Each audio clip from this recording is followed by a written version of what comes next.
Okay, hi everyone. Welcome to Mindgasms.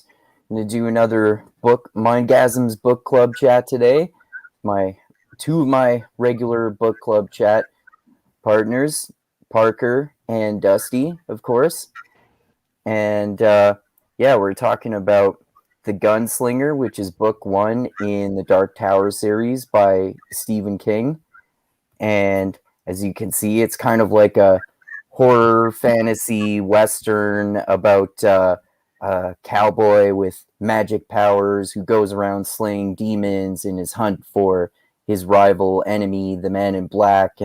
They and we get into as we get into the world building and that kind of stuff, we get into how basically they've existed since biblical times, and there is all this fascinating fantasy type of stuff that's going on. So, and yeah, I wanted to talk about this series because I know we're all fans of Stephen King, and I know you've read them before, Parker, and Mhm. Dusty and I had read the first one before, but not any others than that. So, yeah, so I guess do you want to start off first there, Parker? Just saying, like, what do you think in general about this book? Yeah, I think it's unfortunate that it's probably I don't know, I wouldn't say it's my least favorite, but I'll say that as grand as the entirety of the series goes, it's very on the light side. I like the fact that you get a sense of a level of sacrifice that needs to be done throughout the book. With of course, we'll talk about Jake later on, but Jake needing to be sacrificed and how that's could ultimately turn out later on. I don't think he comes back in this book, but yeah, there's all kinds of different subtle kind of things that now, especially looking at it again after going through the entirety of the series and coming back and reading the first book again, I did remember seeing a few of the subtleties. Like I didn't necessarily remember the first town that they went to, and uh, and all of the consternation that they caused by just being there, or I guess Roland caused by just being there, and how you had kind of a sense of the old way of things, and how it's a dying world, and you kind of get a sense of the time.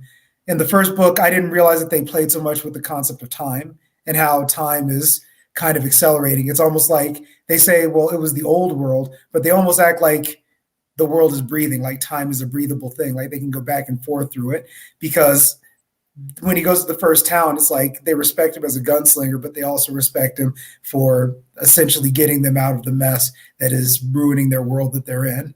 And you get all of these different sorts of subtle background hints of a bigger mission, but you don't really know what the mission is. So it's kind of an unfair read if you ask me, because then it leaves you wanting more from the start to the finish. If you personally ask me, and especially knowing how the series is going to go and how everything eventually progresses, it's really kind of a letdown as far as the potential of it.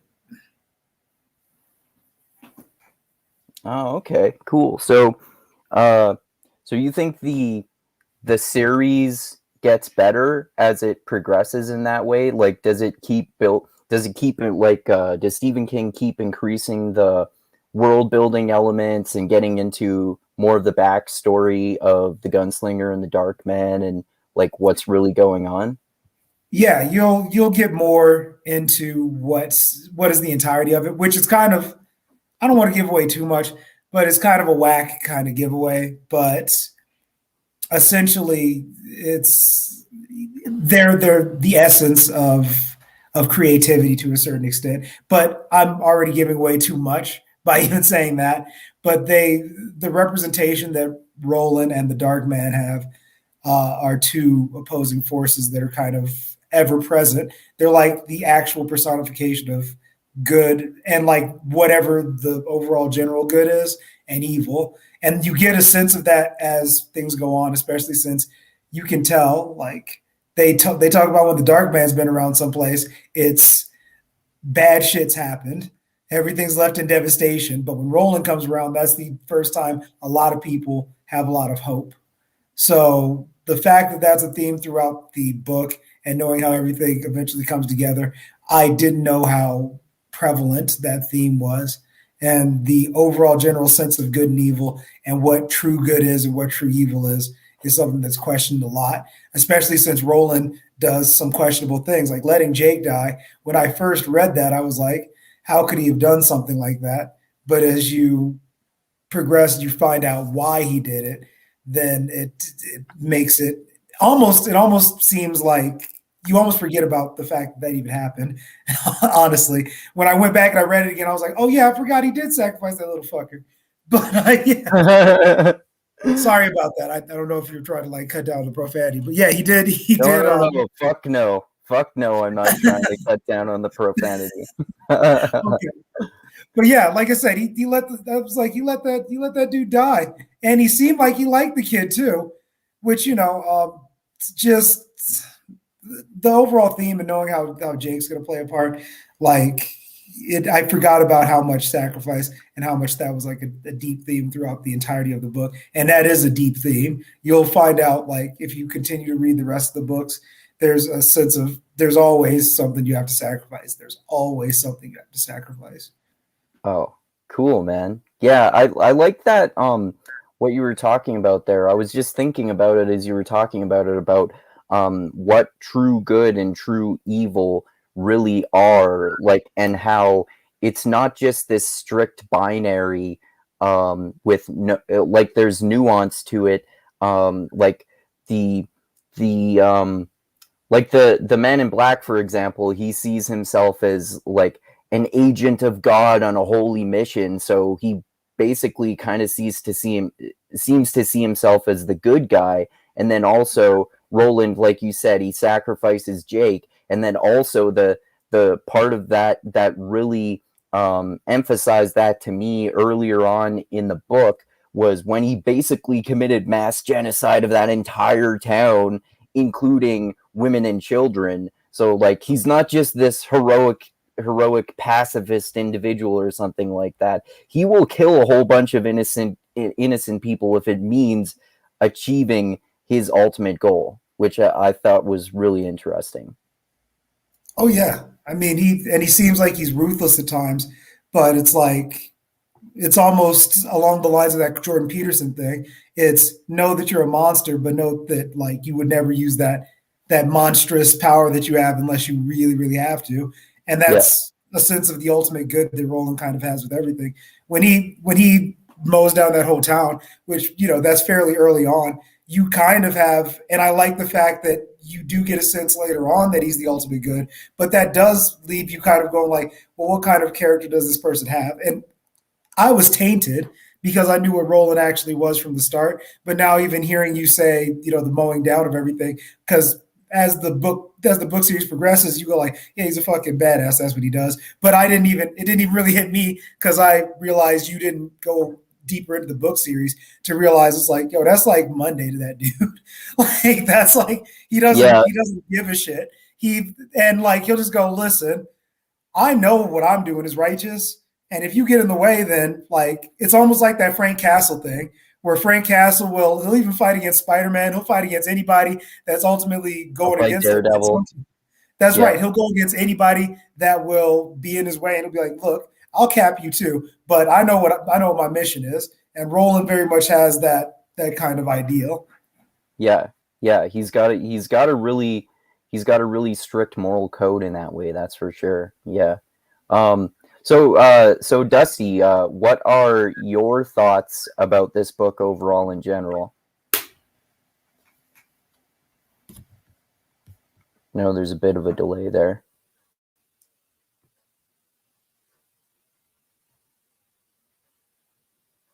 You there, Dusty? Roland's father is a cuckold. Yeah. Elaborate on that. Yeah, Well, I forgot about the that. first, the man in black screwed Roland's mom under his dad's nose. Yeah, yeah, that's Right? that's Isn't a that what pretty happened? significant thing. Yeah, I forgot about that. Yeah, that's a Um, pretty fucking weird thing that happens. Yeah, Well, when it comes to the first book, and this is my only context, it's not really clear who's good or evil in this book. Just on the face of it. Like the book, it does set up that Roland is really willing to sacrifice the flashback portions. So that's kind of like a reoccurring theme that happens. He sacrifices the hawk for victory, and then in the case when he's in the mountain, he sacrifices the boy. Yeah. So it's not out of character.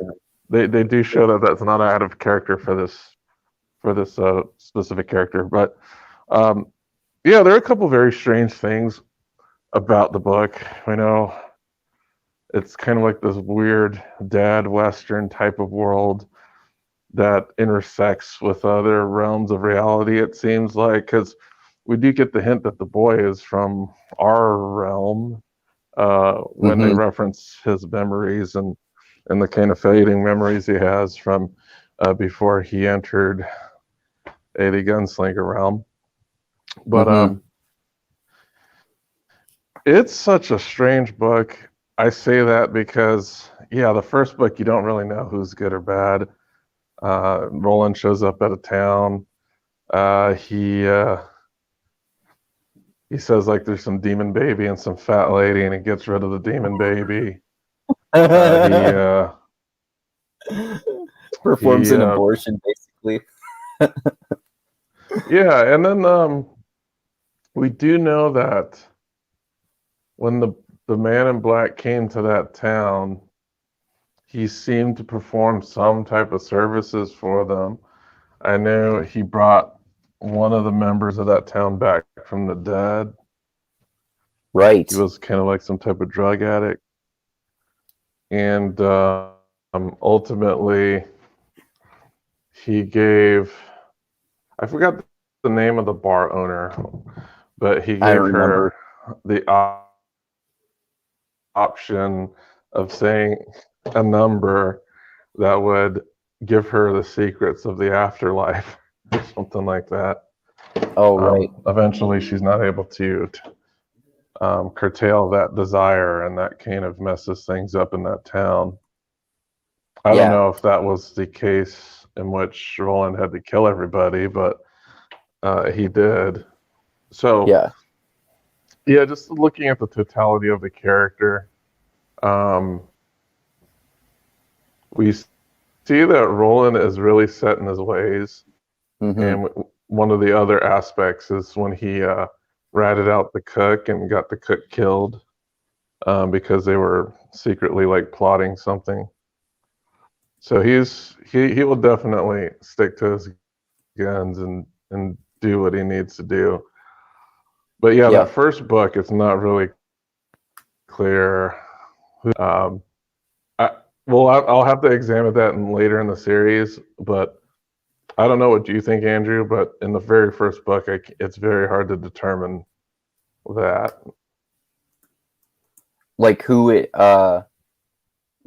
good and who is evil? Yeah, just basically because we don't really know what the conflict is. Yeah. Well, the only thing we know is Roland is chasing this guy in black, but we don't know why he's doing it. Yeah, and we don't know. Go ahead. Oh, go ahead, Andrew. Yeah, well, I guess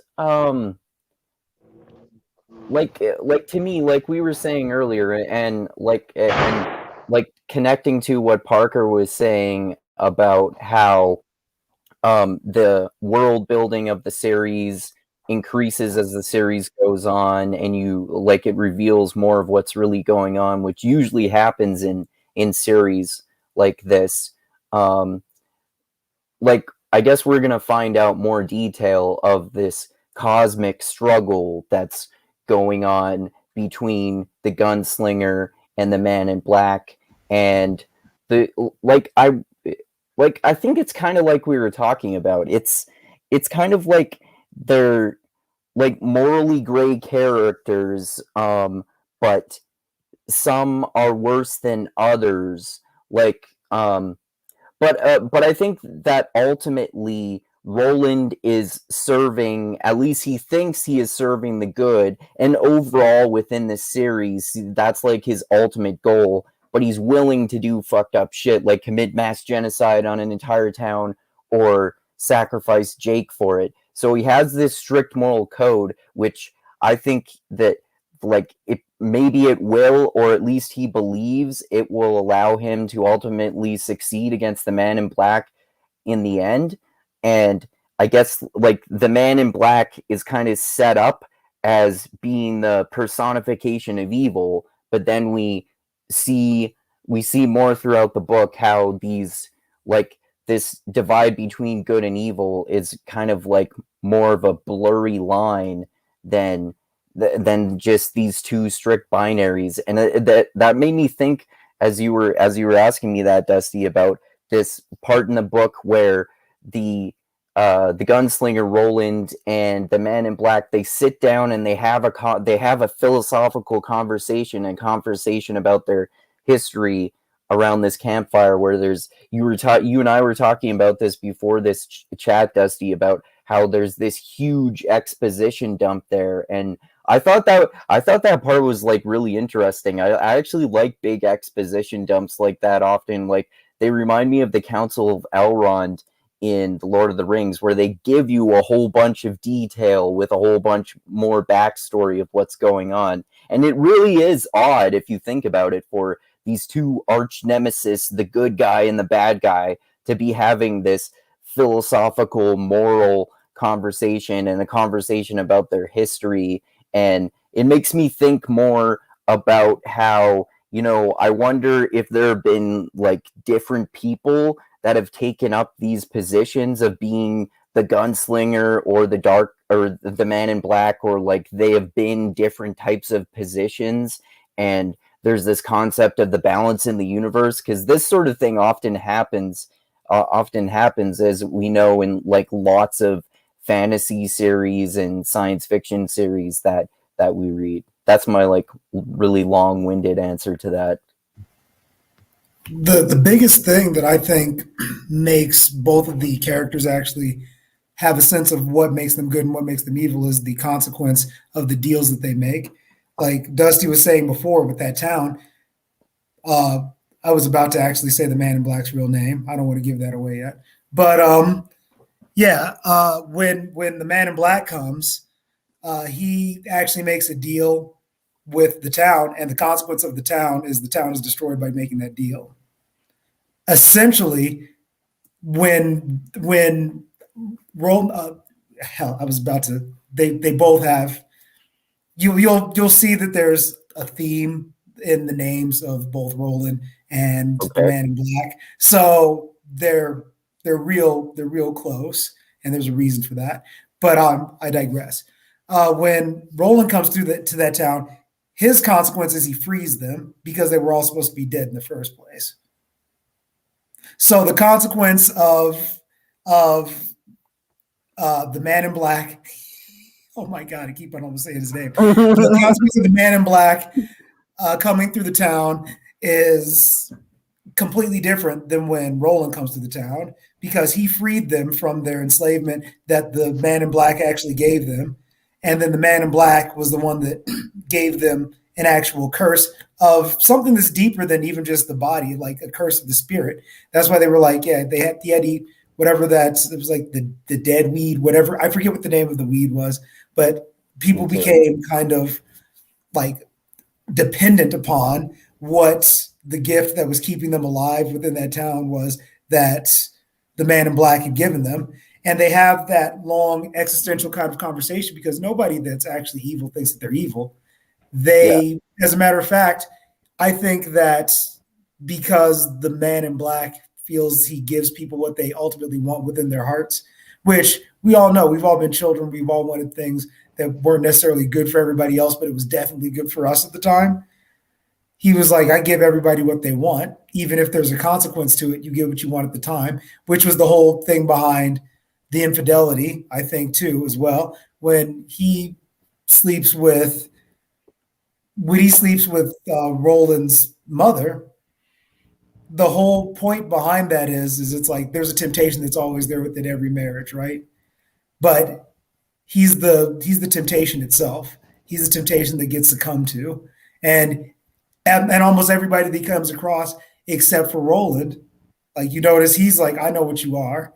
You can offer me whatever. You can talk to me, but I know what you are. Ultimately, with that final conversation, he doesn't take the deal ever. He has a moral code, and he knows that his moral code has to outdo the deal because he knows that anytime you make a deal like that with this man, it's going to turn out bad for you. That's why at the end of the conversation he was aged, because when you come in contact with evil, you can't be the same person. You're wiser. You're kind of weathered at the end of that.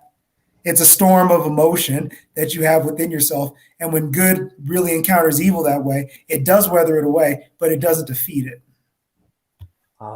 That's so brilliant. I didn't notice that theme to that extent, but that's awesome. I love that.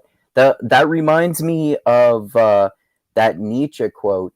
I'm probably going to paraphrase it a little bit here, but it's something like, when you stare into the abyss stares back into you. Like that reminds me of that, how when you look into the darkness, the darkness looks back into you, and it takes a piece of you, it takes something out of you because you can't handle it. Correct. But he could. He was alive. He was weathered, but he was alive. And that's something else that's there. It's like, listen, he still has his mission. He might have been hurt by that encounter with that evil, but he's so righteous that and as the book goes on, it even becomes a little bit more brilliant in the fact that he can do that because he encounters so much more evil from that same individual on a grander scale with more people, and he has to sacrifice more. He sacrifices youth, he sacrifices people, he sacrifices a lot.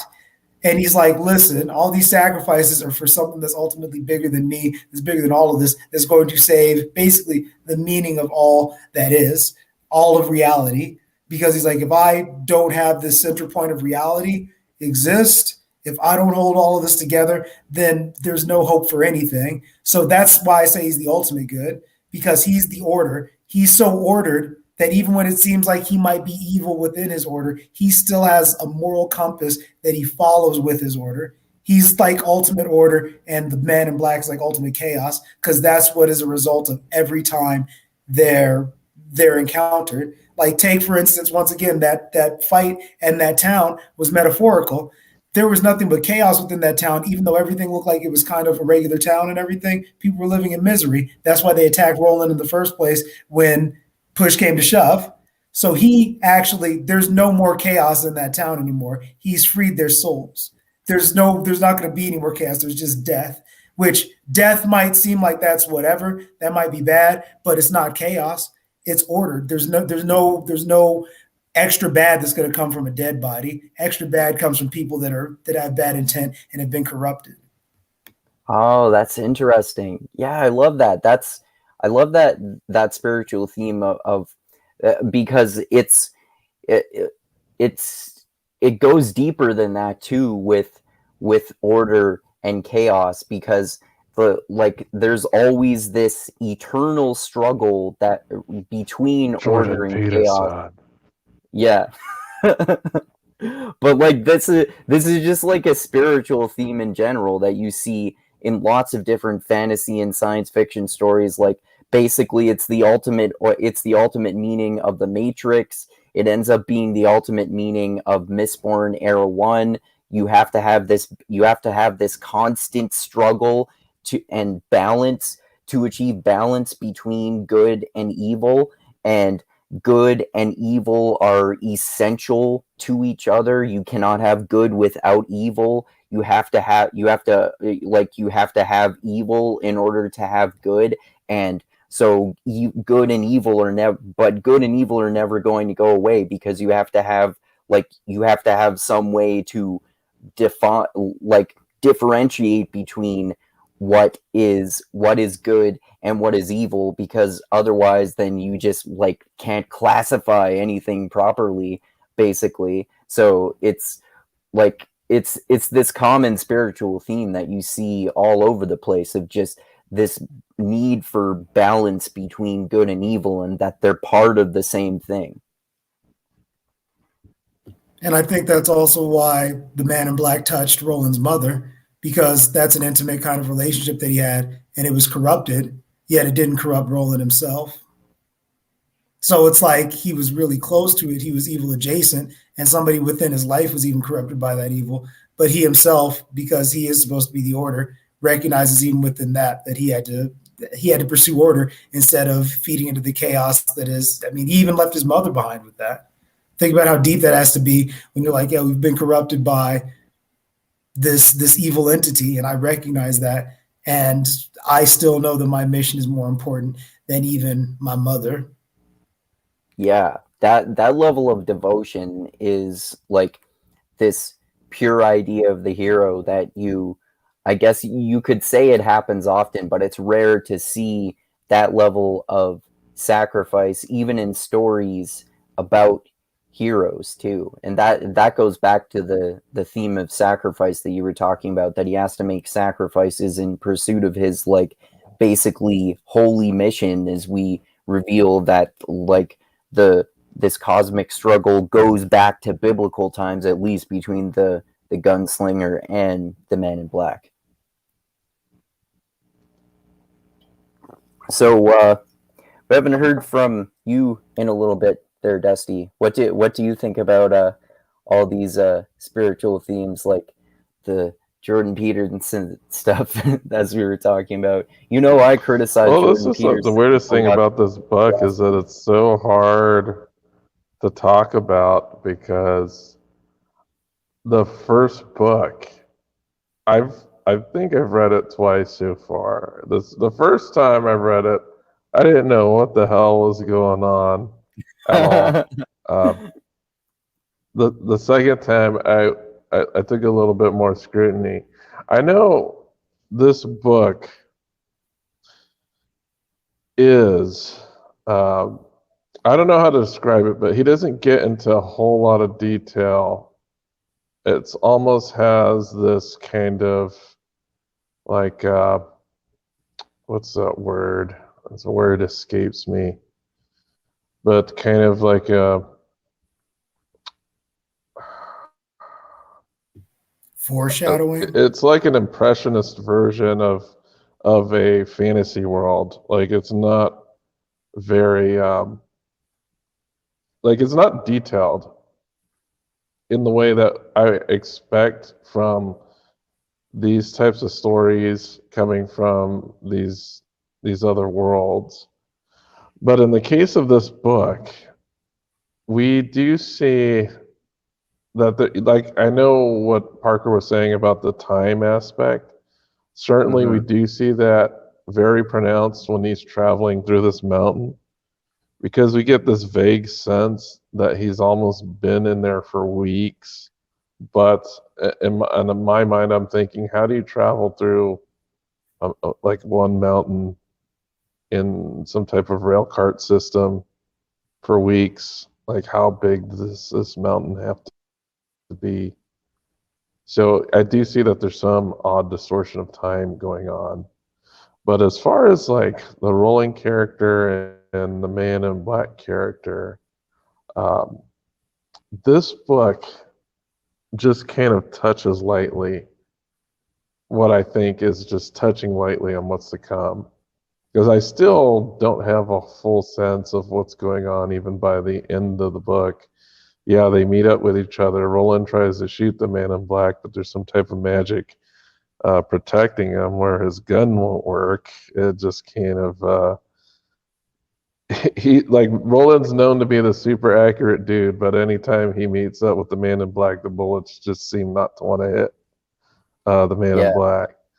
It makes me that makes me think that like that they use the same type of magic, and the Man in Black can either intentionally or unintentionally, just because it's like part of the essence of him, interfere with the power of Roland's guns, or they operate using different and opposite types of magic powers or even magic systems, and one is the best type of way to fight the other type of magic.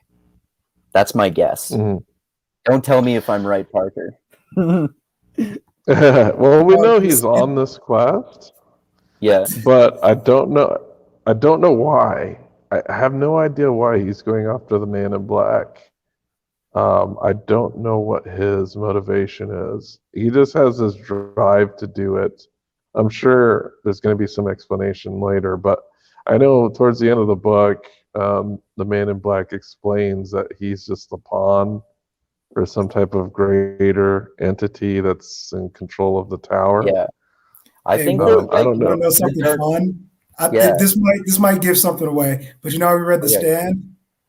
Yeah, of course. The Man in Black was in The Stand. You know that, right? Is this the same Man in Black? Yeah, bro. Oh, nice. You mean what? Is he Randall Flagg or something? That's exactly who the Man in Black is. I heard about how, you know, that YouTuber we follow, Dusty Daniel Green, who talks about fantasy books and he talks about Stephen King sometimes. I heard, like, I on one of his videos that I watched, he was talking about, like, without revealing spoilers, that he was saying that in the Dark Tower, it gets into this basically like multiverse or universe that Stephen King has created. And I remember from remembering hearing that made me recognize it when one of the characters in that book, Insomnia, that I was telling you about, mentions it, because they communicate with these beings who like exist on another realm, and they called the universe Ka, which I think is like Stephen King's multiverse. And apparently in the Dark Tower, it brings in like other aspects of his other stories in his universe that he's created, like a little bit like how Era 2 of Mistborn brings in characters from Era 1, and how in the First Law standalone books they bring in some of the characters from the First Law trilogy. Or like, I'd say like the ultimate example would be Rhythm of War, where there's a lot of different characters from a lot of the other books that are from the same universe, but they're not really. Yeah, I know exactly what you mean. That's why I'm kind of interested in continuing on with the series, to see how there's like this interconnectedness between Stephen King's other works. Mm-hmm. But yeah, this, from what I was doing a little bit of research, there was like a heavy revision in this book. Originally, Stephen King actually added 35 pages to the story. Oh, cool. Because it was hard to. Well, he received complaints that it was hard to follow, and for readers to figure out what exactly was going on. I know that's kind of Stephen King. He's just he gets pretty vague with his mysticism and Christianity type things. I guess he's just kind of fixated on that aspect of culture. You know, when we're talking about Randall Flagg and the Man in Black and things like that. But the Gunslinger is actually I didn't know it was this old, but it was published in '82. Oh, I didn't know it was that old either. So this is actually takes place after well, I'm saying publication order, it's after The Stand. Oh, so he must have had some type of idea of what he was going to do with the Flagg character. Mm-hmm. Oh yeah, he did. Which I'm not gonna lie to you, I got a little angry about how the book started going. I was like, "Yo, man, this dude thinks he's so the shit that he actually made a whole multiverse within his own like realm of books." It made me think he was kind of an asshole, but that was just me. He's like, "Yo, man, you know it's the shit. I'm gonna make a book. my books are so the shit that I'll make a book about all my books, and then I'll put extra characters that were there, and I'm planning this whole thing out because I'm just that good. Boom, M. Night Shyamalan and Stephen King all in one. Boom. Oh, that's funny. That's interesting because I think I think it's probably safe to say Dusty too, or at least I do anyway, love it when authors do that. Like they create their own universe in which all of their stories exist. Like the first example I remember reading about that is one of I think the best examples, which is when I got into reading. I read Isaac Asimov's Foundation series first, and then I read his Robot series. And then I noticed in that one, oh, this is the same universe that these stories are existing in. I just think it's cool when there's like crossover between different series and stuff like that. And even Asimov, he even wrote some one-offs too that are in the world of I don't even know what you want to call his sci-fi world where all of this stuff happens in. Yeah, but he's done like little series here and there. He's done one-offs that all occur in the same world. Like I remember there was one I read. It was about time travel, and there was like this link between Foundation when they talked about how robotics and AI kind of split the like timelines off. I was like, oh, okay, so this has some connection to the robots universe that he's made, and you know, there's a bunch of short stories for iRobot that are all in this universe. So there's a lot of stuff in that Isaac Asimov universe that I just didn't realize. Is. Actually, you know what? This talk about Asimov reminds me. I think for our next chat, it might be shorter, but I wanted to at some point anyway, and I think we should do this next because I wanted to get into the second Dune book as well and do more nonfiction books. But I think in our next chat, we should talk about these two interconnected short stories by Isaac Asimov.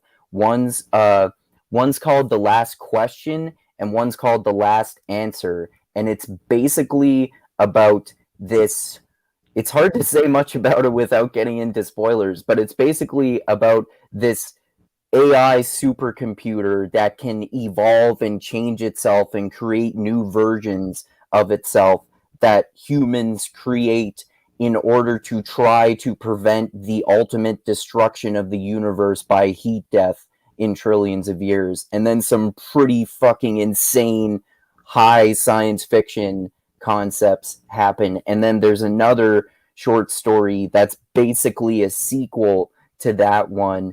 And in this one, The Last Answer, it's about this AI supercomputer, and this AI supercomputer multivac is actually in some of Isaac Asimov's other stories too.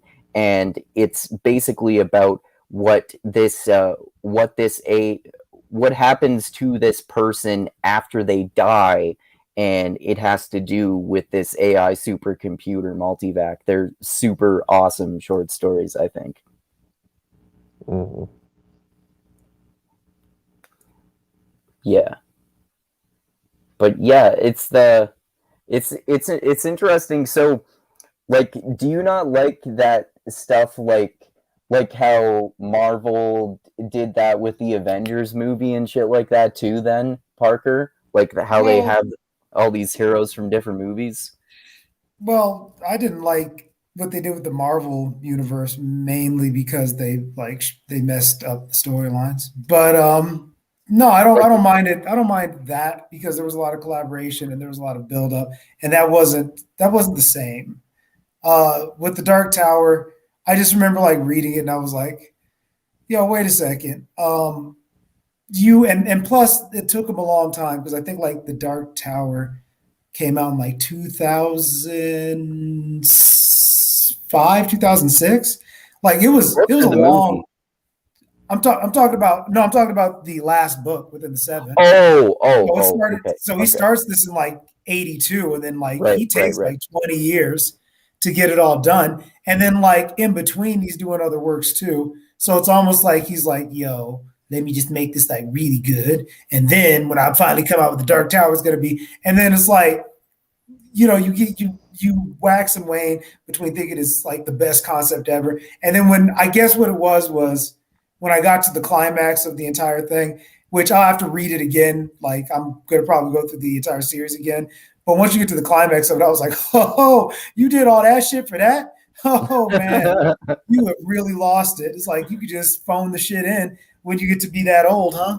Whatever, fuck it. And then he started like, and then actually it wasn't even a matter of him making the universe, right?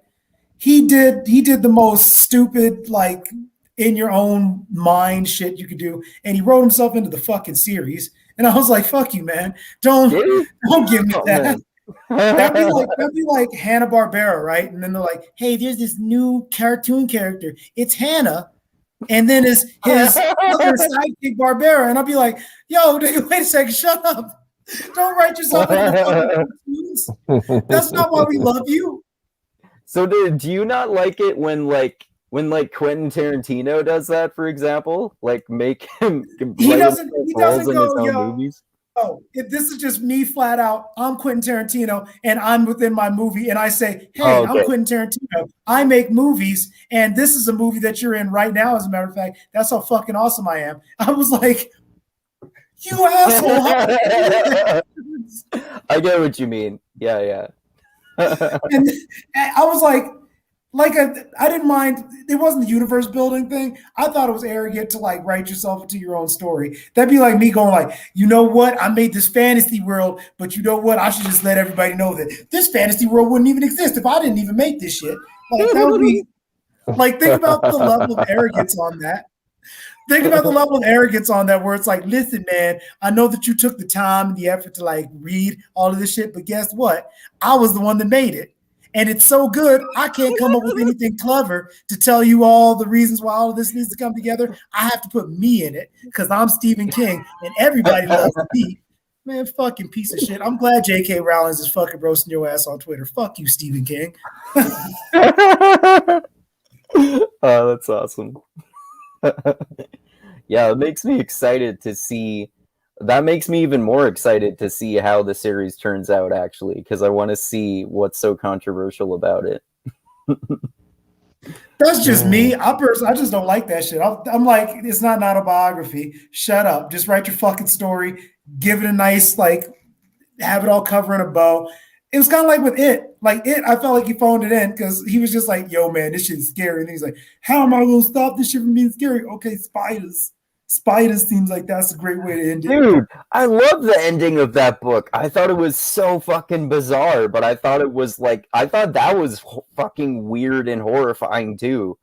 And I thought that was so fucking weird that, well, this is huge spoilers for the end of It, by the way, and I don't think Dusty's read it, so I won't say anymore. I haven't, no. Yeah. I have to say that the Gunslinger is within the Stephen King Coke era. Yeah, it is. That's true. I think It probably is too. Well, no, the Gunslinger is when he did Coke, but this is what's fucked up because then he's off of Coke when he ends it. And then you go like, nigga, you should have kept on doing that shit. I was like, what? It's like you fucked up your whole thing by being sober. I don't like sober Stephen King. He starts writing himself in his book and he starts sounding like an asshole. Get back on cocaine, dog. You had more fun back then. Fuck. Or get hit by another car or some shit. Become interesting again. God. Oh, that's awesome. I told him to get hit by a car again. I hope you watching this shit too. Hey, shout out to you, Stephen King. You helped me out like as a young and quiet black kid, but I'll be honest, man. I thought you did some foo-foo lame shit on that ending to the fucking Dark Tower series, dog. Well, at least he's a good author overall and has written tons of awesome books. Like we all love The Stand, for example. Yeah. I mean, that was cool and all. But you know who takes the cake though? Because J.K. Rowling's had a 7-book series, and I love that from start to finish. Stephen King, he got soft in the middle, like towards the end of his shit. That's all I'm saying. And you know what else J.K. Rowling didn't have to do with Harry Potter? She didn't have to go like, and guess what? This was a wizarding world that I made, J.K. Rowling. So let me just write myself into Yeah, it's true. Yeah, the Harry Potter series is good. Dusty, did you finish that yet? You were reading that for the first time recently, right? Yeah, I'm. The next book is the last book, so I've read 1 through 6. So yeah, Dumbledore died, whatnot. Okay. So I'm also watching the movies like right after I finish the books, because I didn't read or That's a watch good any idea. of the Harry Potter stuff when I was, because for me, what Harry Potter was post high school, so I didn't get into it, because it was because the first movie came out, I believe, like when I was a senior, or maybe my first year in college, and it wasn't really on my. That wasn't the fantasy reading that was on my radar at the time. Like I was reading like Dragonlance and really other basic types of fantasy, but I wasn't even into Harry Potter. I don't even remember anyone being into Harry Potter, but that's probably because I wasn't in the right age group for that. Oh, okay. Yeah, I think Parker and I are really close to the same age, so you can tell me what it was like for you, Parker, but for me, people losing their it was shit. like, like for me, I grew up with these books. Like they were some of the first ones that my brother and I read ourselves. I think my parents read like the first two to my brother and I, and then after the second one, I think we were able to read ourselves. So we reread the first two ourselves, and then we read the third one. And I think the first three were out when I first got into them when I was a kid, and then I pre-ordered the fourth one, the fifth one, the sixth one, and the seventh one when they came out. And my brother and I were obsessed with those books, and they got me that. Like a lot of people, that's kind of like was my introduction to the fantasy realm, basically, I would say.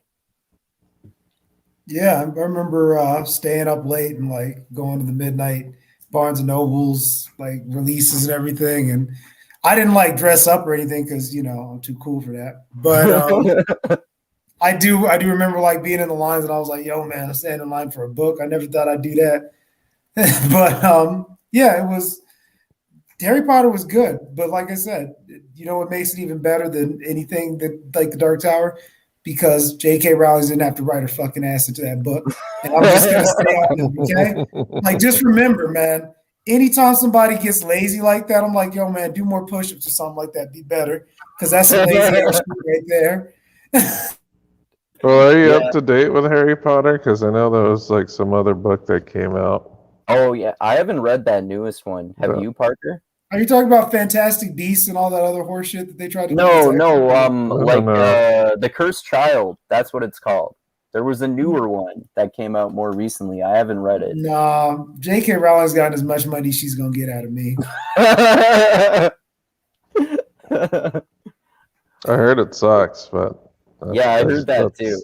Well, you know what it is? You can't come out with, it's like, how like motherfuckers will come out with like a great album as their first album. They're like, yo, man, his second album is going to be fire, right? It's like, you just can't. Like, she's not hungry like that anymore. Yo, do you understand? Like, pressure makes diamonds. She was under pressure. She was like not eating and everything. It's like, listen, if I was sitting up there eating caviar and they had a theme park that was made after my fucking book in a country that I don't even live in, and people are making fucking movies and shit like that, people dress up all over the world to look like something that I made. Yeah, if I came out with another book, I'd be like, it doesn't even have to be good. Somebody's gonna buy it. Like, do you know who I am? I'm J.K. fucking Rowling. Yeah, that's true. I'm out here. I'm counting stacks. I have I have a Rolls Royce that somebody drives me around in. Yeah, I don't have to do push-ups anymore. I can come out with anything. That's why you do lazy shit like write yourself in the fucking book. Isn't that right, Stephen King? Because you got lazy too with your bitch ass. I was gonna ask you if that's why you think that happened with Stephen King too. Yes, yes. It's kind of like, it's kind of like when you have heavyweight champions. Heavyweight champions, they needed to be destitute and they needed to be hungry. They need to be like, listen, I need to knock a dude's head off so I can eat tonight. That's what you needed. Once they started like eating well and everything, that's when they like, I don't have to show up and work out that hard. I was like, I got too many like foot massages and shit I got to get. And they stopped being champions. The same thing happens with writers. You need that kind of pressure. And you know what? Like, he wasn't under the kind of pressure when he made that last one. Like, I'll be honest, in this series with the Dark Tower series, I think he still gave a shit all the way up to book 4 or 5. Then like 6 and 7 for sure. He was like, let me just end this shit. People buy it. I'm Stephen King. What do you? Nice. You like I hope for my own selfish purposes, I hope that I disagree with you about that when we get to that point in the series. I'm telling you, man, like you'll feel it. You will feel it on it because like the style changes. It's kind of like, have you ever read Under the Dome? No. No, I've seen some episodes, but never read it. If you read Under the Dome, like it's a hot fucking mess because he wrote that book over like 20 years, right? And he just kind of kept on going back and forth to it. And you could tell because like in the middle of the book, like in certain sections, the writing style starts changing. You're like, because it starts off, you can tell that he was hungry when he starts off Under the Dome because it's like, oh, this is really good. It pulls you in. And then like towards the middle, it's like, yo, man, he stopped doing push-ups on this. He doesn't even know how he wants to end this anymore. And then he gets back to it at the end and he's like, and I think at the end of Under the Dome, he basically goes like, listen, man, I'm about to make super money off of this because it's a Stephen King book. Like people buy it. Like how long have I been counting long money on my movies and just like making books? Like everybody buys everything that I make. This doesn't even have to be good. Boom, let me just end this shit. And that's the way and that's like all in one book. Imagine a series of books where you can see that happening. Oh, that doesn't sound good. That's if you ask me. That's if you ask me. Like I said, he's one of my favorite writers. But like towards the end, like I said, he just knows that people are gonna buy his shit now. Because I mean, it's Stephen King. People are gonna buy it. Like directors will buy it just to go like, listen, I'm in a rut right now. I need to give the studio something. Let me read one of these goofy fucking books, co-sign this dude's name on it, and then sell and make some money because that's what he is now. Yeah. That's sad. I mean, honestly, I can't think of that many of his newer books that I'm a big fan of, but I still read them and I think they're okay. But yeah, I mean, it is at least somewhat, or even maybe mostly true that his older stuff is way better for the most part. That's because he wasn't Stephen King back then. He was just some chump that had a English degree, and he had to make that shit work. Okay, and he worked it to the hills. And you know what? That's cool for him. But this is what he needs to do. He needs to shut his old ass up, step aside, because he's not making anything. He's not making great works of art anymore. I remember like The Shining was great, and then they came out with Doctor Sleep, and I was like, this is I don't care about it. So I wanted that we should talk about those books at some point because, like a lot of people, I've seen the movie, but I haven't read. I've seen both movies because I just recently watched Doctor Sleep. And I actually like both movies, but I haven't read the books. I just know I know Doctor Sleep wasn't, at least in my opinion, as good as The Shining. But you didn't know what was going on with The Shining. Then they added extra shit. It's like It's like when they come out with, the follow up to a movie that it was clear there was only supposed to be one of them. You're like, yo, the way you ended that last movie, that doesn't make any sense. How could you have a second one of these? Like 300? And when they came out the follow up to 300, I was like, it just was what it was. Leonidas is fucking dead. We don't have to talk about that anymore. Yeah, I agree. I didn't like the 300 sequel that much. It was like, hey guys, remember how everything was in slow motion in 300? We're going to make everything in slow motion this time too. And we're going to have battles, but they're like sea battles and stuff. So, that's different. It's not the same movie, but, kind of. Exactly. Like I said, it was one of those things where it was like, listen, that was a one-shot thing. You could have left it alone. Don't fucking go back and do that again. It was cool for the time. It's like, you know how like you see people rocking those Jinko jeans from the 2000s? Like now, and you go like, hey man, that was cool back then, but now's now, and it doesn't vibe. Like it was cool when you look at pictures and everybody's wearing that shit, but it's not cool now. Don't bring it back. Let it just be back there in that era. Let it love what it is. And then people can go back and go like, that was a really good representation of what that was. You shouldn't go back and try to make it better and then defile the whole series by like trying to get more money out of the same shit. It's not cool, man. And it's not nice to your fans either. Steve.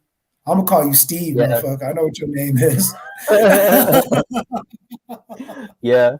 Yeah, it's sad when that happens. I mean, everyone I'm sure, or at least most people can probably think of examples of when, artists are just like, hey guys, remember that awesome thing we did? Let's bring it back.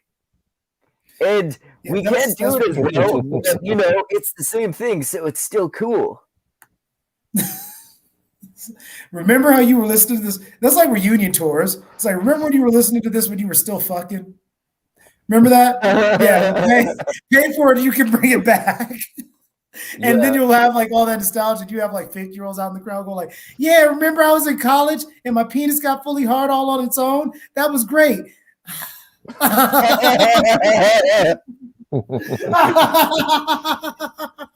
It's like an analogy for a Viagra ad.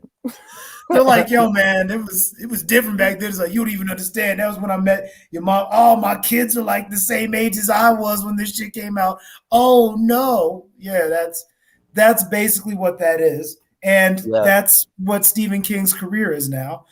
Yeah, Steve, I said that to you.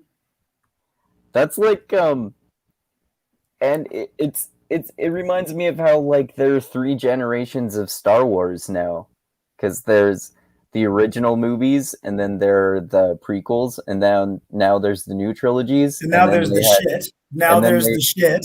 There's just like there's Solo. The originals, there's the prequels, and there's shit. Did you see Solo? I couldn't even make it through that movie. That was so disappointing.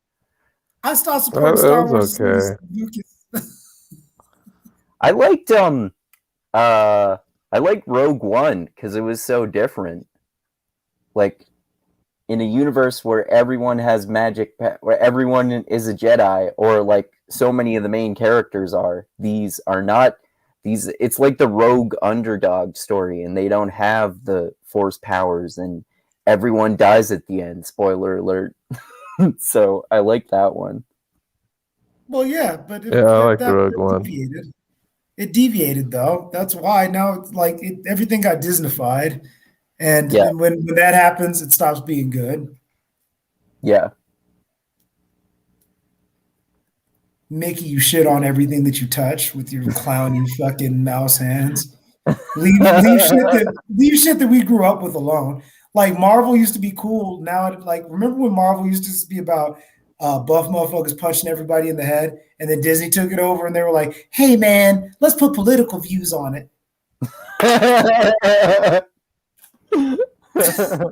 Which one had political views? What's up? Which one had political views? All of them. Like they've got a gay version of Captain America now. Do they? Yeah. Let's see, what else do they have? They had like those new mutants. One was called Safe Space. The other one was called like Snowflake.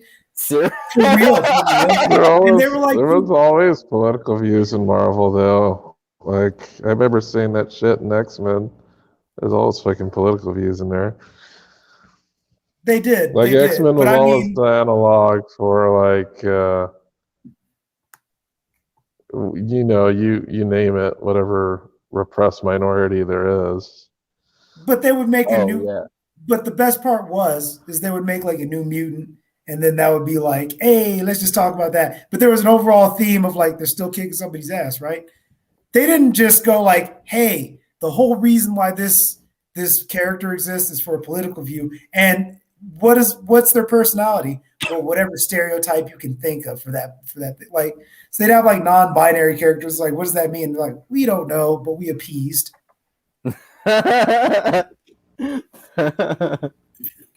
Which, I'm like, that's cool and all, but like, after a while, it just gets, because I grew up with comic books. So when you grow up with comic books and then you see that they change up the storyline to have people like do shit that they didn't do, like Captain Marvel didn't play as big of a part as she did, but that was all because it was like, hey, you know what? We need strong female characters that can whoop the ass of men because that'd be really cool, right?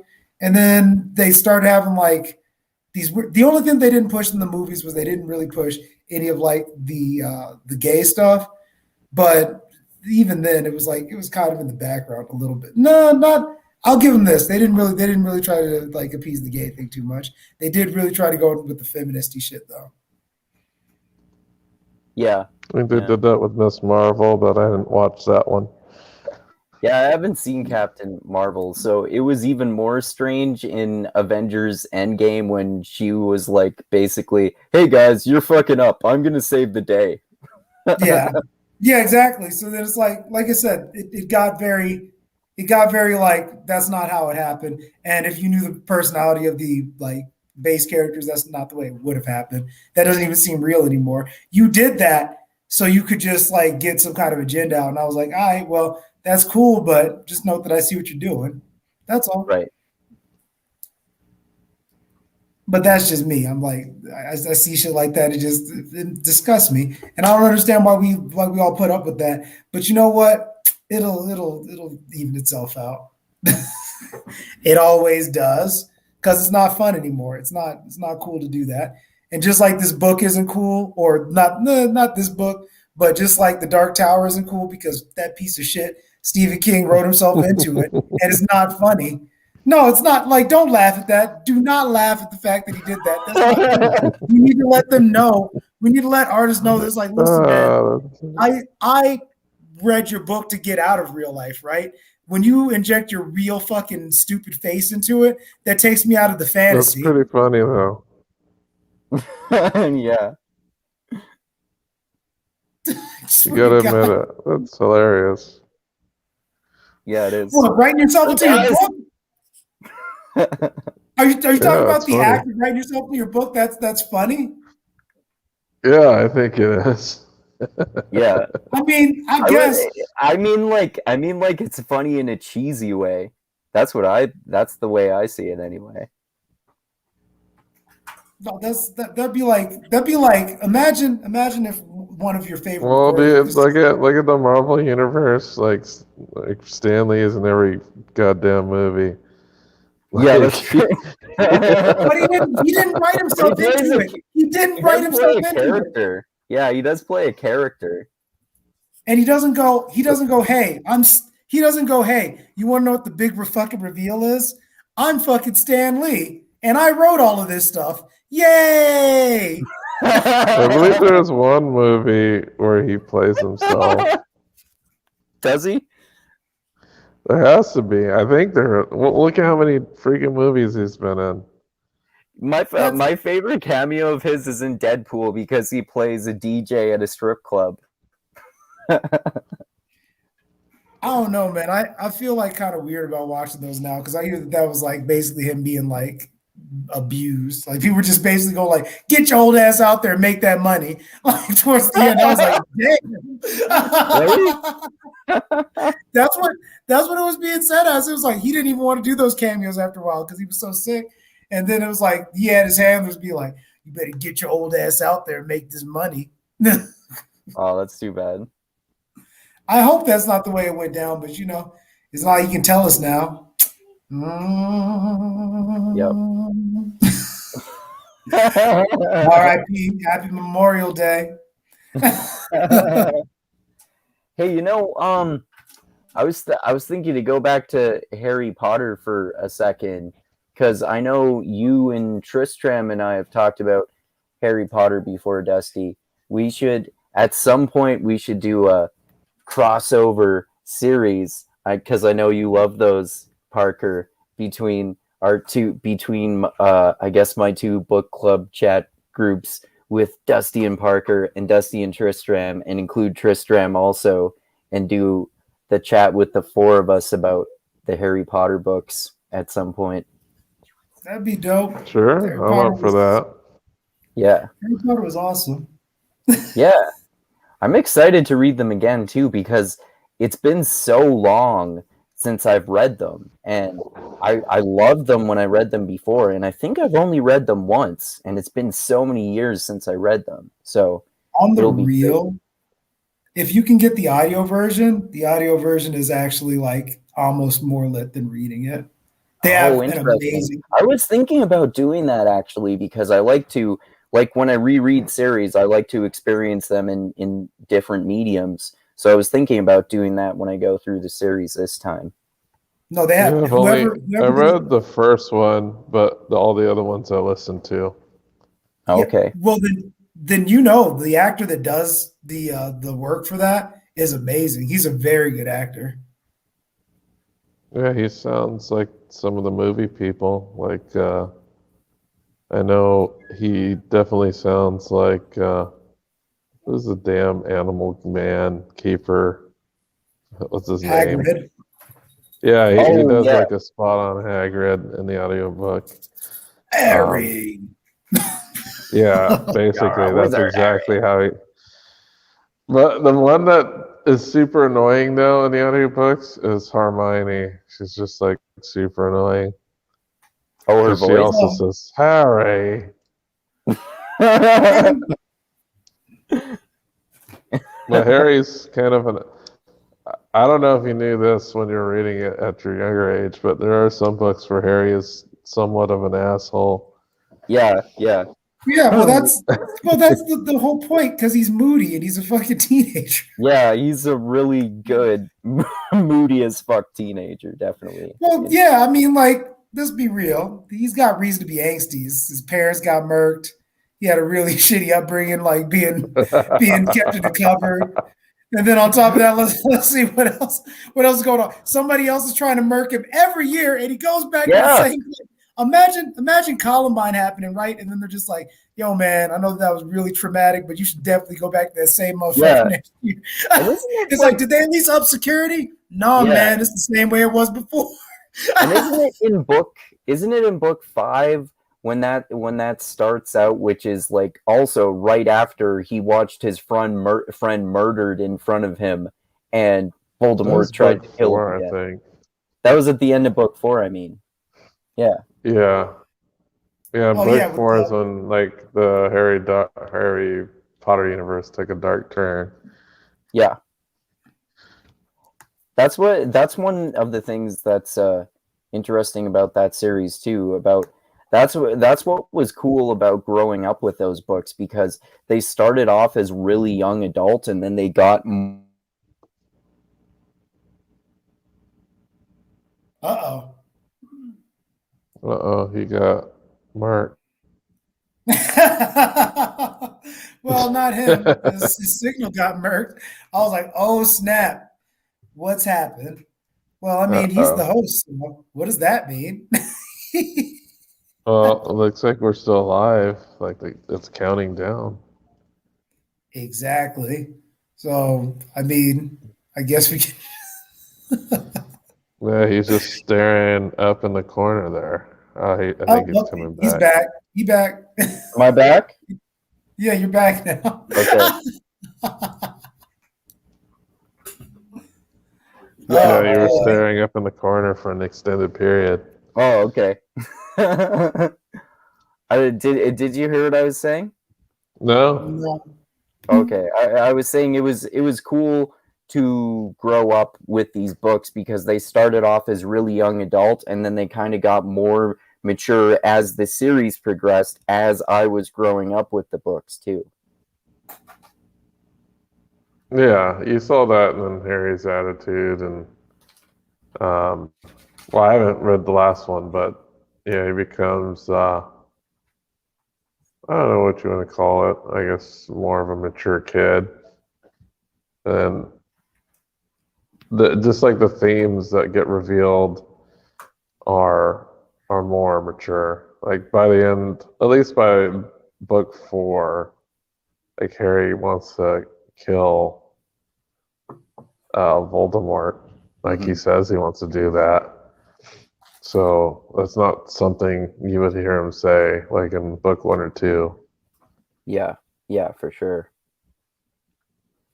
Well, we should talk about this whole series at some point. Like I said, like yeah, it's like by that point when he makes that decision too, like you were saying, Parker, he's gone through so much at this point. Like he almost dies every year, once a year, and his parents get murdered, his friend gets murdered. Pretty tragic shit.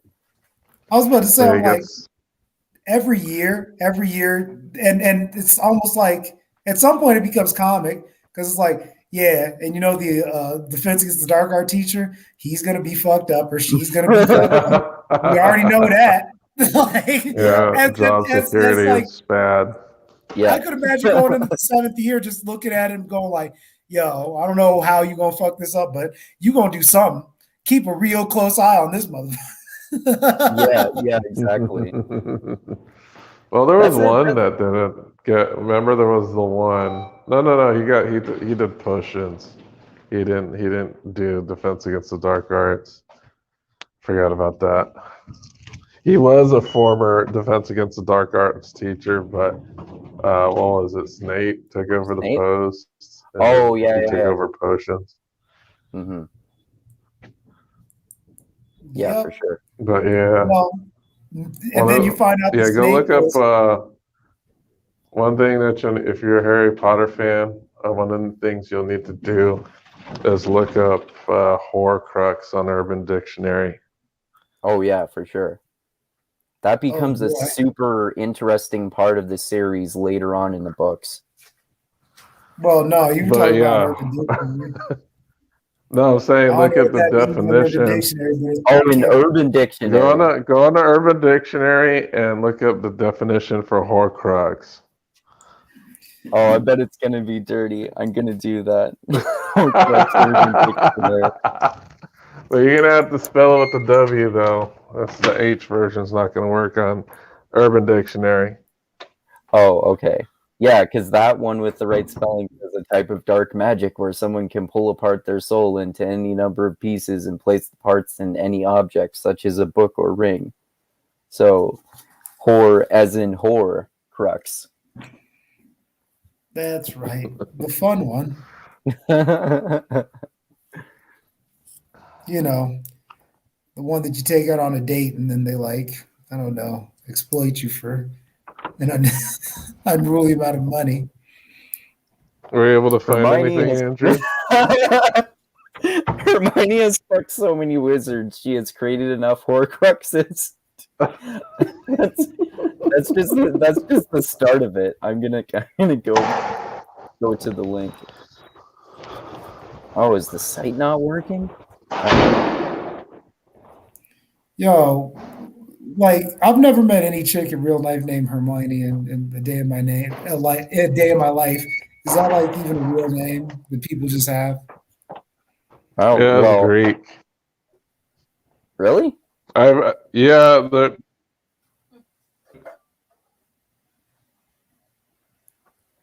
Oh. Well. Oh, I see.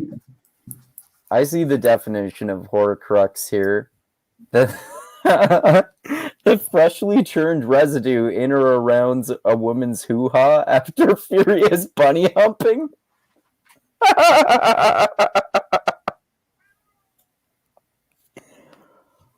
Oh, that's hilarious. Interesting. People have a lot of time in their hands, don't they? That's Were there so any other specific. definitions there? Oh, I closed the page. Let me bring it up again here.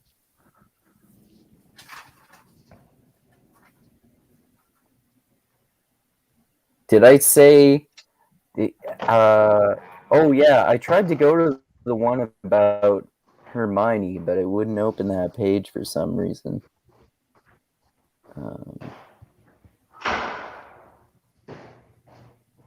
Let's just go to Urban Dictionary.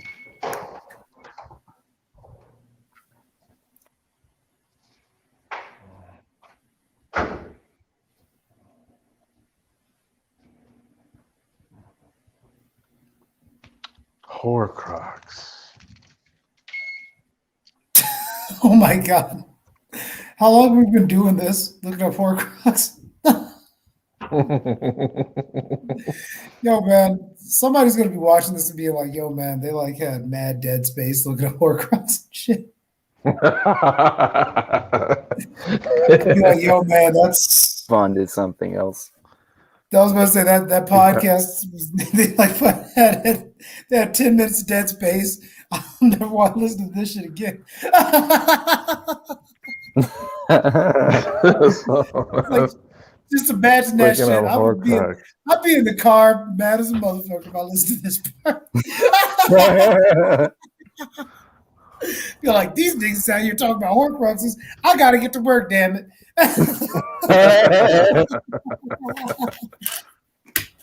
Oh my god. Oh. Did you find anything notable, Andrew? I can't find anything else. No, I can't open Urban Dictionary for some reason. Not sure why. What? That's tech weird. difficulties. Yeah, it keeps there's a number of different. There's a number of different definitions there. Do you remember the one that's about Hermione that I was looking at there? I actually don't remember that one. Okay, it was I couldn't read it, but it wouldn't let me open the page. But it was about how she's fucked so many guys that she created Horcruxes out of them, or something like that. I don't know, man. If a chick can like fuck your soul out of you, I don't know, man. That sounds like a succubus. Oh, it's just a hasn't happened to me yet. I've had a lot of them try to, though. Guess what, bitches? You still ain't got me down yet. You're as strong as Roland. No, probably not. I just don't like if I feel like that's even in the cards. It's like, oh, this chick will fuck my soul out of me. I'd be like, you remember the Roland got his freak on, and the woman is described as looking pretty beat up. Well, yeah. He was in that town where he blew everybody away. What? It's like some people doing well. And besides, in destitute towns, ask any World War II vet. In destitute towns, that's the best place to get some pussy. Destitute towns. That's horrible, man. You know that's real. They'll be like, ooh, you just feel liberated. You got liberated all these balls, baby. All these half-bombed out buildings. There's some good pussy lurking around the corner. I was about to say, bombing out buildings, bombing out that pussy. That's what we doing. Yeah. You know, Hitler really messed your town up, huh, baby? Yeah, I'm not a Nazi. I'm out here to give you some of this liberation dick.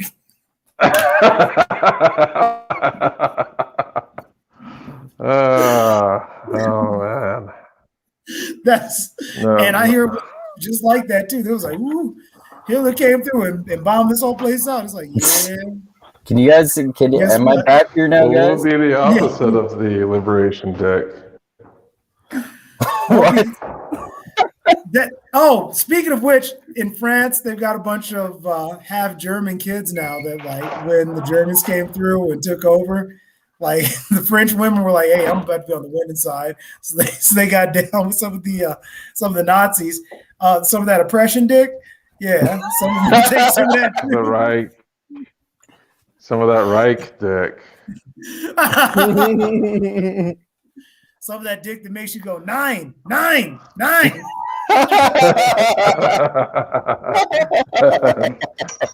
Does that mean no? That's right. I'm sure they weren't saying yes to all that shit, especially when they were like, well, that's got to be a hell of a thing being like a woman in a fucking like occupied territory. Because the dudes, they just kill us. The women are like, well, I mean, it's not my favorite dick, but that's some bitch of that gotta live. Dick.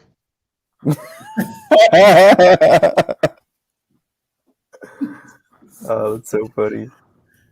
That's what I was about to say. They came through and it's like I said, ask any World War II vet. They were like, man, I didn't even want to come back to the States. Do you understand how much they appreciate you when they came through and you saved their whole town? Oh shit.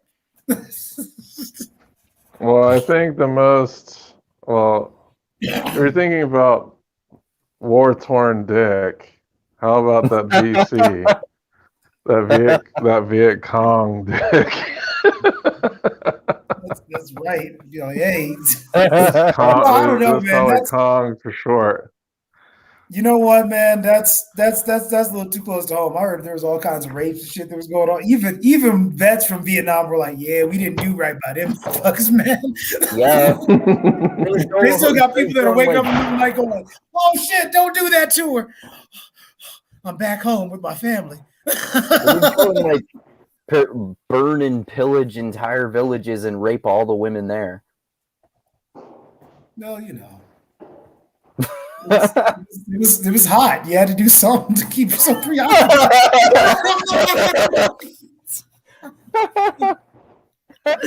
You know what happens with young men when they ain't got nothing else to do?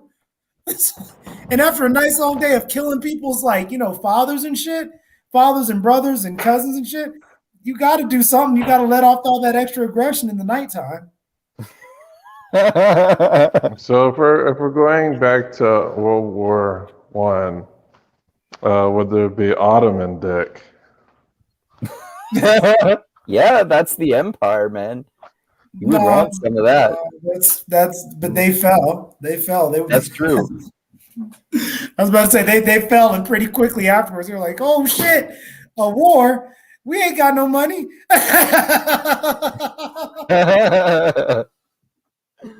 Yeah, that's true. I was about to say almost immediately after that shit happened, it was like everyone's like, "Hey, are you gonna help liberate?" It's like, "Hey, listen, this is a house of cards. We got to start separating assets and shit. This isn't good." Like, you remember when Enron? They found out Enron wasn't shit, and they were like, "Hey, man, we got a lot of assets." And people are like starting to blow their own heads off and everything. That's how the Ottoman Empire was after World War I.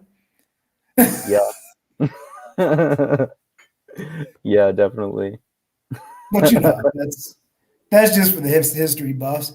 I don't know. Yeah. I'm just a dude that fucking listens to shit and reads books from time to time and smokes weed. And makes hilarious jokes. I don't know if they're hilarious or not. They're just, this is how I feel. And then people laugh. Yeah. All right. I think we've probably gone on enough tangents here.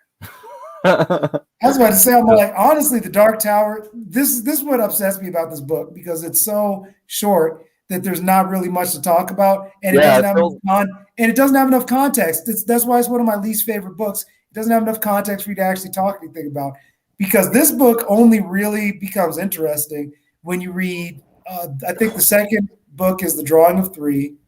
Then the third book is The Wastelands. The fourth book is Wizard and Glass. I forget what the fifth book was. I think it's Wolves something. And then it's Susanna's Song, and then it's finally The Dark Tower. But even the second book is more interesting. Oh, cool. Well, I'm looking forward to getting into that one, man. But yeah, are you guys cool with talking about those two Isaac Asimov short stories that I suggested next time. I think you can find like audios of them on YouTube, and they're like, I think you can find ebook versions of them online too. Yeah, I'm totally down for that. They're called I'm up for that. they're called the Last Question and the Last Answer. So yeah, let's talk about those. I guess in about a month again or so, usually, if that sounds good to you guys. Yeah, I'm down for that for sure. Cool. All right. Yeah. Well, yeah, I guess overall, I guess you kind of said what you think about it overall there, Parker. And yeah, I guess for me, I know you were saying you thought it was like bizarre and it's hard to know what's going on. And I think that's true too. And like, I'm excited to get into the second one to learn more about what's really going on. And yeah, like to me too, like in terms of like in comparison to other Stephen King books, I don't like it as much as some of his other ones, and especially since it's shorter, like you said, it's only 300 pages or so, which is pretty short for a Stephen King book. It doesn't get into that much, so hopefully the next ones are going to get into that more, and it sounds like they are, so that should be cool. So thanks to everyone for watching this. Sorry about those technical difficulties I had there. My internet's being shitty today, I guess. But thanks to everyone for watching this. Hope you enjoyed our conversation about this book. Uh-oh. Did the sound get cut out? Oh, I accidentally muted myself there. But yeah, so look forward to our chat about the next Dark Tower book, and I want to continue the Dune series actually next after those short stories, if that's cool with you guys. Start with the second book, and yeah, next time we'll talk about the Last Question and the Last.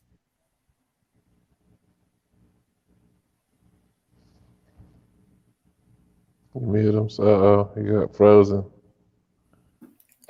Boy, you got that Ilsa kind of syndrome going on. Oh, am I back there? Yeah, you're back. Yeah, you're back. All right, good. I was just gonna end it if I kept dropping out again. But yeah, so thanks everyone for watching. Hope you enjoyed our tangents too, as we always go on, and look forward to that next chat next time.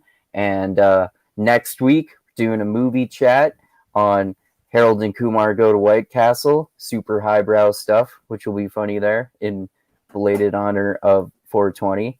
And next week, check out the chat we're doing on Dusty's channel about Gone Girl. Uh-oh. There he goes again. You know, sometimes you just gotta let it happen.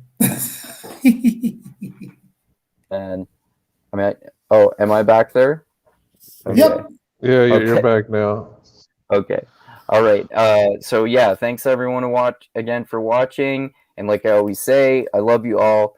Keep being the tiny beam of light that shines through the almost impenetrable darkness of the universe. And most importantly, always remember this: the funk cures all, and groove is in the heart. And read Stephen King books; they're awesome. And anything else you guys want to say before we end it there?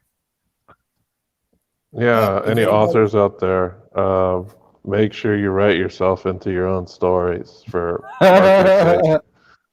Yeah, definitely. If anybody wants to reach out, or if you're ever interested in hitting me up about anything, and interested in what's going on as far as my podcast and all the other fun activities I do in my life, hit me up on Instagram at AfroPsychonaut88. Yep. Catch y'all later. Right. Astounding. Yeah, Fabulous, man. That's on okay, he's the back fleek. now. Okay. Check out Yeah, Dusty's he's channel, frozen Woke again. Centrist. I'm gonna freeze again.